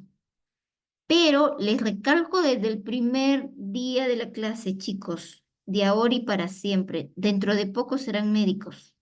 ¿Sí? Y no quiero que estén diagnosticando o sobrediagnosticando fibromialgia. Como acá acaban de ver, la fibromialgia forma parte de los reumatismos extraarticulares generalizados, es decir, tiene un dolor generalizado el paciente. Pero para que ustedes diagnostiquen fibromialgia, tienen que haber descartado todas las infecciones, todas las endocrinopatía, neoplasias, todos las enfermedades difusas del tejido conectivo, todas las vasculitis, todo lo que saben de acá a unos 20 días van a aprender muchas enfermedades de reumato. Tienen que haber descartado todas esas enfermedades para ustedes diagnosticar fibromialgia. La fibromialgia es una enfermedad, obviamente, de dolor generalizado porque estén en este grupo, pero de diagnóstico de descarte. No se da el diagnóstico en el primer día de la cita. Se da después de haber estudiado varias enfermedades a la vez y obviamente hay que examinar físicamente, ver si cumple los criterios de fibromialgia y ver si tiene algunos otros compromisos sistémicos que nos puedan hacer creer que sea otra enfermedad. ¿Sí? Entonces hay que tener cuidado con eso porque hay un sobrediagnóstico de fibromialgia. Pero a la vez decirles que sí existe la fibromialgia, hay otros reumatólogos dicen que no, más es una tendencia antigua, pero sí existe, ¿sí? Existe una fibromialgia primaria y existe una fibromialgia secundaria. Primaria cuando solo fibromialgia, secundaria cuando, por ejemplo, tu paciente tiene artritis reumatoide y a la vez tiene fibromialgia. Tiene lupus y a la vez tiene fibromialgia, ¿no? Es secundaria la artritis, es secundaria el lupus.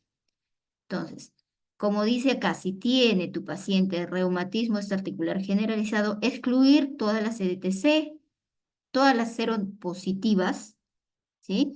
Excluir polimialgia reumática, excluir osteomalacia, excluir hipermovilidad, excluir endocrinopatías, excluir neoplasias, excluir infecciones, enfermedades crónicas, ¿sí? Excluir todo. Recién después de ello, si cumple criterio, perfecto.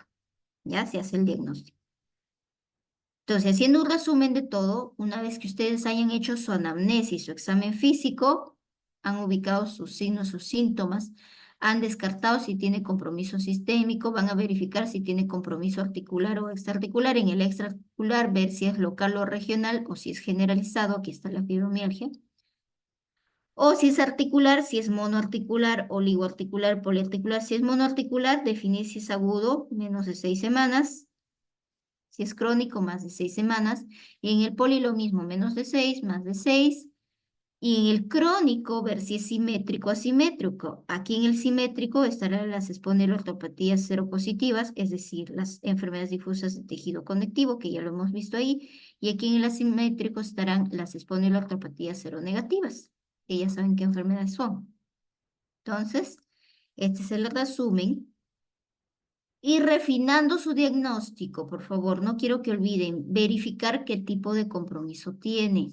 Sistémico, es importantísimo. Ver la distribución del compromiso, si es articulación pequeña, grande. Distribución en la mano, ¿sí? Para mí como reumatóloga, yo les puedo decir que viendo la mano podríamos hacer un diagnóstico solo viendo la mano. Es decir, la mano viene a ser la carta de presentación de tu paciente porque hay muchas enfermedades reumatológicas que afectan la mano. Ya una de ellas es la artritis reumatoide, la artrosis, el lupus, ¿sí? Viendo la mano, quizá un fenómeno Raynaud por ahí puede aparecer. Es muy importante. Evaluar el pie también, ¿sí? Evaluando la mano, el pie, nos ayuda bastante en la especificidad del diagnóstico, porque no todas las patologías afectan mano, no todas las patologías afectan pies, solo ciertas enfermedades. Otro dato importante, ver síntomas fuera de la proporción, que están fuera del lugar, que nos ayudan a ver los diagnósticos diferenciales. E importantísimo esto, chicos, existen los grandes imitadores, los mimickers, que tenemos que tener en cuenta siempre, ¿sí? Los grandes imitadores, chicos, para toda la vida, los imitadores de todo, ¿sí? Para el que vaya a ser médico internista, el que vaya a ser endocrinólogo, infectólogo, ¿sí? Reumatólogo. Las neoplasias imitan todo, son grandes imitadoras. La leucemia, linfoma y tumores sólidos pueden imitar cualquier enfermedad reumatológica. Las infecciones, sí, existen miles de infecciones, pero las que son imitadoras, la brucela, la tuberculosis, el VIH, hepatitis C. A todos nuestros pacientes les pedimos estas baterías porque pueden imitar enfermedades reumatológicas. De pronto tú piensas que es un lupus, pero no es un lupus, es una tuberculosis. De pronto tú piensas que es no sé, pues una artritis reactiva, una espondilotopatía seronegativa, pero no es una artritis seronegativa en un jovencito joven con poliartritis. No tiene espondilotopatía seronegativa, sino que tiene infección por VIH. Entonces, en tu plan de trabajo vas a tener que descartar ello. Gota también es una gran imitadora, ¿sí? La gota, o llamado pseudoartritis reumatoide, porque imita como si fuera una artritis reumatoide, pero no lo es una gota. Las drogas, hay algunas drogas que se asemejan o producen síntomas como el lupus-like. Suspendes la droga, desaparecen los síntomas del lupus, ¿sí? Y otra enfermedad como la tromboembolia pulmonar, ¿sí? Aquí la endocarditis bacteriana subaguda también es una gran imitadora. Y algo importantísimo, chicos. Cuadro clínico, pseudo cuadro clínico, más pruebas de laboratorio positivos. Factor reumatoide positivo, ANA positivo, ANCA positivo, no hacen un diagnóstico. Ejemplo, factor reumatoide de artritis, ANA positivo para el lupus, ANCA positivo para vasculitis, más su clínica, no te hacen el diagnóstico de estas enfermedades si es que no has descartado lo anterior, porque tu paciente, ejemplo, puede tener toda la clínica de lupus más ANA positivo, pero de fondo tiene un linfoma, ¿sí? Está imitando el lupus, ¿ya? Hay que tener mucho cuidado. No se olviden, pensar en los grandes imitadores, tromboembolia pulmonar, ¿sí? Endocarditis bacteriana subaguda, neoplasias, tuberculosis, reacción a drogas. El seguimiento es importante, chicos, porque tu paciente inicialmente puede tener una monoartritis las primeras semanas o el primer mes, pero luego se hace oligo y luego poli. Entonces, las enfermedades también van como que los signos y síntomas se van agregando en el tiempo y finalmente tú diagnosticas una artritis reumatoide al inicio, ejemplo, ¿no? Pero pasa el tiempo y al año recién hace derrame pleural, pericárdico, todo lo demás. Entonces, no fue una artritis, sino, dependiendo, ¿no? De la clínica, sino fue un lupus. Ambas tienen como característica ser poliartritis crónicas simétricas, pero cada una tiene unas características especiales que lo vamos a ir aprendiendo en el tiempo. Por eso es importante hacer seguimiento a los pacientes, ¿sí? No les damos de alta. Y ante la sospecha, en el caso de ustedes, cuando apenas se gradúen, ven algún estigma reumático de los que van a ver ahora, refiéranlo. ¿Sí? Yo actualmente tengo varios de ustedes que ahora ya están en su serum, están de médicos ya graduados y me envían sus pacientes, ¿no? ¿Se acuerdan de algo, doctora? ¿Sabe qué? Sospecho de artritis, sospecho de vasculitis y lo envían a tiempo. Porque un paciente derivado a tiempo podemos mejorarlo inmediatamente. ¿Sí? Podemos evitar todas las consecuencias y las deformaciones que algunas enfermedades podrían afectar. Bien, chicos, esto es un adicional que les he agregado en estas diapositivas, solo para que recuerden. En resumen, en un solo cuadro, Cuando tengan un síndrome, ya saben, tiene una causa infecciosa, tiene una causa neoplásica, tiene una causa traumática, tiene una causa inflamatoria, tiene una causa farmacológica o medicamentosa, farmacológica, tiene una causa metabólica y tiene una causa congénita. Eso no lo olviden. Cuando les pregunten causas de algún síndrome, tienen todo este grupo y luego van disgregando en cada grupo. Ahora, cuando tengan definición de compromiso en el paciente reumatológico, hay que definir si es articular, extraarticular o ambos y si tiene compromiso sistémico. En el sistémico, piensen en estas lesiones, en estos estigmas: hemorragia alveolar difusa, fenómeno Raynaud, pie caído, livedo.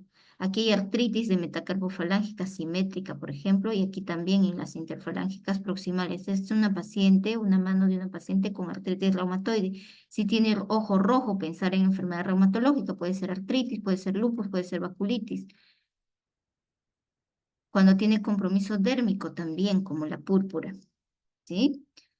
Entonces, esto ya lo hemos visto. Aquí las diferencias, si es que tiene compromiso articular o reumatismo extraarticular, el dolor en el compromiso articular es difuso.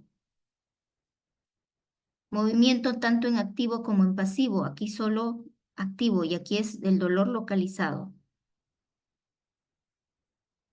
El derrame aquí sí hay y aquí no. Compromiso sistémico.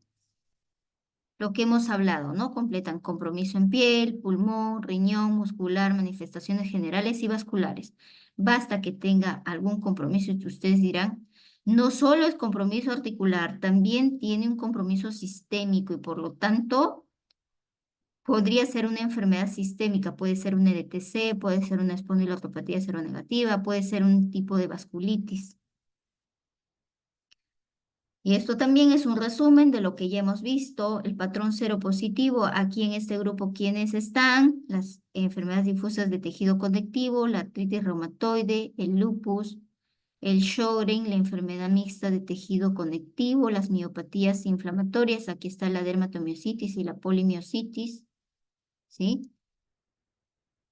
En las espondiloartropatías seronegativas está la espondilitis anquilosante, la enfermedad de Reiter o artritis reactiva, la artropatía psoriásica, la artropatía asociada a enfermedad inflamatoria intestinal y la indiferenciada, ¿ya? Entonces, patrón seropositivo, la artritis es simétrica. Aquí la artritis es asimétrica. Aquí la artritis es, un ratito chicos, un segundito.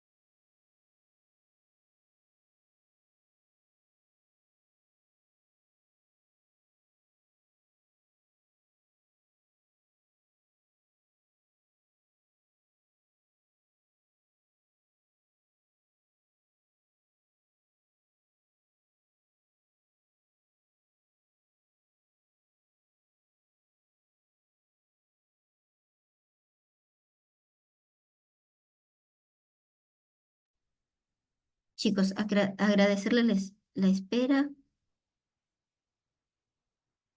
Listo, unos segunditos. Ya. Entonces, le decía aquí, la artritis en la seropositiva es poliarticular y aquí es, en la seronegativa es oligoarticular, por lo general. Aquí es sistémico, sí, aquí también sistémico, pero más es compromiso ocular y mucocutáneo. Raynaud está presente, aquí no está presente. Sobreposición, aquí está presente, aquí no. Entesitis, aquí no hay, aquí sí. Dactilitis, aquí no hay y aquí sí. Aquí es más predominio de mujeres, aquí es más predominio de varones. Factor reumatoide positivo, aquí es negativo, ANA positivo, ANA negativo, HLA-DR4 positivo, aquí es negativo, HLA-B27 negativo y aquí es positivo. ¿sí? Es importante, chicos, que ustedes sepan ello porque los va a direccionar, los va a ubicar. Y esto es lo mismo, el mismo cuadrito que hace ratito hablamos, lo ponen en un post-it. Los MeMaker, también recordando, compromiso articular. Esto es solo un repaso de chicos y avanzamos. Esto es lo mismo del POSIT que les hablaba para artritis reumatoide, sus marcadores inmunológicos, anti-CCP y factor reumatoide. Pero de aquí, el que es más específico y más sensible es el anti-CCP, en primer lugar, antes que el factor reumatoide. Ya sus marcadores inmunológicos específicos para lupus, anti-Smith, anti-DNADS, de esclerosis sistémica, anti-SSL70, anti-centrómedo, de Sjögren, anti-RO, anti-LA, de dermatomicitis, el MI2, de polimiositis, el JO1, de la enfermedad mixta de tejido conectivo, el anti-RNP, U1, y del lupus inducido por drogas, el anticuerpo que va a salir positivo es el anti-histones. También este es un resumen del líquido sinovial. Esto en realidad es una clase súper larga, pero aquí les hago el resumen porque es importante que lo sepan. La membrana sinovial tiene varios tipos celulares en la membrana. Unos sinoviocitos tipo 1 que forman parte de la inmunidad de la sinovia, donde va a haber macrófagos, y unos sinoviocitos tipo 2 o tipo B, que son los fibroblastos, que finalmente van a cumplir la función de la producción de líquido sinovial. ¿Sí?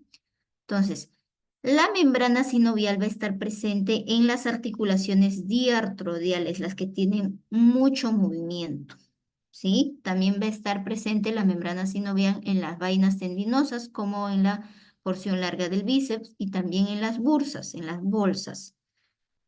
La función principal de la membrana sinovial va a ser lubricación, ya que por los sinoviocitos tipo 2 o tipo B va a producir líquido sinovial. Va a tener una función de defensa y respuesta inmunitaria por los sinoviocitos tipo A. Y va a cumplir una función también de nutrición, ¿sí? Porque por ahí se va a llegar los nutrientes. Y otro dato importante, esto también quiero que lo coloquen en un post-it porque les va a servir para lo que es definir tipo de líquido sinovial cuando ustedes tengan una artritis o monoartritis. Ustedes extraen el líquido sinovial lo van a mandar a estudiar, ¿sí? No se bote el líquido sinovial, salvo ya sepas el diagnóstico. Entonces, se estudia y ustedes le van a hacer estos estudios, las 3C. Primero, recuento celular. Le van a pedir el recuento celular, le van a pedir cultivo y le van a pedir cristales. Ahí está alguno de los diagnósticos que hemos visto hoy día. Le van a pedir además BK y le van a pedir el GRAM. Con todos estos datos ustedes pueden hacer un diagnóstico de ese líquido sinovial. Ahora, el recuento celular les va a venir valores, ¿sí? De leucocitos. Si ese recuento celular le sale menos de 200, ese líquido sinovial es normal. Si el recuento celular le sale de 200 a 2000, es mecánico, ¿sí? Tiene una causa mecánica. Si es inflamatoria, si es que el recuento sale de 2000 a 50.000 leucocitos. Y si es tipo infeccioso, si sale más de 50.000. Lo que quiero que aprendan es esto. Tipo 2 o inflamatorio va de 2000 a 50.000. Más de 50.000 es infeccioso séptico, menos de 2000 sería mecánico. Entonces, aquí en este grupo están todas las CDTC, están las espondiloartropatías seronegativas, está la gota, están todas las enfermedades inflamatorias. Y aquí está la artritis séptica. Entonces, estos valores sí o sí se lo tienen que saber para hallar el diagnóstico. Esto también van a tener una clase, así que es rapidísimo lo que les acabo de resumir.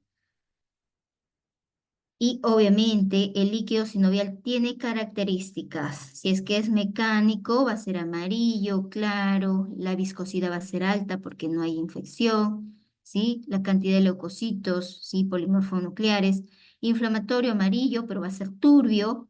La viscosidad disminuida porque se ha afectado, ya no hay proteínas que la densidad o la viscosidad sea alta, leucocitos entre 50.000. Esto es un valor referencial, lo de acá Es también referencial, pero generalmente este cuadro les va a servir. Dependiendo de qué bibliografía usen, está por ahí los datos numéricos, ¿no? Si es purulento, igual, ¿no? Es poco transparente, es turbio, si es hemático, va a ser opaco, ¿sí? Entonces ahí están los tipos de líquido sinovial. Y otro dato importante, aquí están viendo una inmunoglobulina M con sus 5 bracitos, 1, 2, 3, 4, 5 brazos. Sí, es una inmunoglobulina gigante que viene a ser un factor reumatoide, ¿sí? El factor reumatoide es una inmunoglobulina M que va contra la fracción FC, contra esta zona, ¿sí? Es un anticuerpo, ¿no? Que va contra esta zona y produce las reacciones. Entonces, en realidad la más frecuente es una inmunoglobulina M, ¿sí? Que va contra la fracción FC de una inmunoglobulina G, ¿sí? Entonces, M contra la G. Y este es un resumen de todas las patologías que ustedes van a ver en estas 3 semanas, ¿sí? Aquí están las seropositivas, las seronegativas, las vasculitis, la enfermedad por depósito de cristales, las enfermedades metabólicas óseas, el reumatismo articular, las enfermedades degenerativas, las enfermedades infecciosas y las autoinflamatorias. Les he hecho este cuadro de resumen porque a mí particularmente cuando yo, pregrado nunca me lo enseñaron así, en primer lugar. Leí un montón para mi examen, finalmente sabía algo de teoría, pero finalmente pasaron 2 semanas y me llegó a olvidar algunos datos.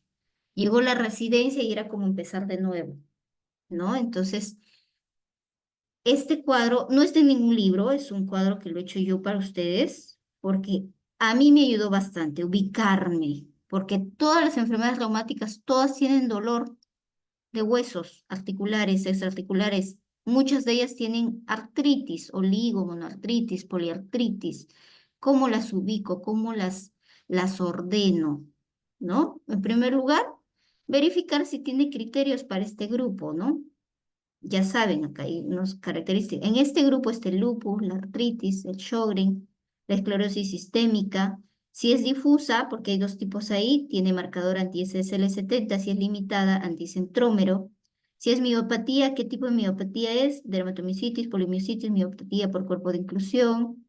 Si es enfermedad mixta de tejido conectivo o las indiferenciadas. Todas ellas tienen como característica que tienen factor reumatoide positivo, unas con mayor frecuencia que otras, eso sí es cierto.